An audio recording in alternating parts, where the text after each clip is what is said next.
আল্লামা যখন ইন্তেকাল করলেন, আমি তখন মালয়েশিয়া থেকে যুক্তরাষ্ট্রে একটা কনফারেন্সে যোগ দিতে যাচ্ছি, কাতার এয়ারলাইন্সে। মালয়েশিয়া থেকে দোহাতে নামলাম। দোহায় যখন আমার ট্রানজিট, তখন শুনতে পেলাম যে আল্লামা বিদায় নিয়েছেন।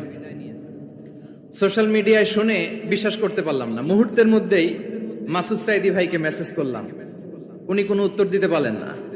মাসুদ ভাইয়ের সাথে যখন কোলাকুলি করি, আমাদের শামীম ভাইয়ের সাথে যখন কোলাকুলি করি, মনে হচ্ছে আল্লামা সাইদির ঘ্রাণ পাই। শরীরটা লিটারালি কাঁপছিল, নিজেকে মানাতে পারছিলাম না, বিশ্বাস করতে পারছিলাম না যে আসলে আল্লামা বিদায় নিয়েছেন। ইন দ্য মিন টাইম আমার সেকেন্ড ফ্লাইট দোহা টু নিউ ইয়র্ক, 12 ঘন্টার ফ্লাইটে উঠলাম। ইন্টারনেট থেকে বিচ্ছিন্ন হলাম। নামার পরে শুনলাম আল্লাহু আকবার, যেখানে ওনাকে কবরস্থ করার কথা ছিল সেখানেও কবর দিতে দেয়া হয় নাই।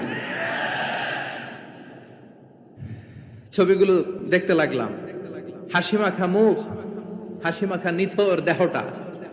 মরণে হাসিবে তুমি, কাঁদিবে ভুবন। From east to west, from north to south, the entire globe, গোটা বিশ্ব ওনার জন্য কেঁদেছে। গোটা বিশ্ব কেঁদেছে, কাবার গিলাফ ধরে ধরে মানুষ চিৎকার করেছে। সম্মানিত সুধী,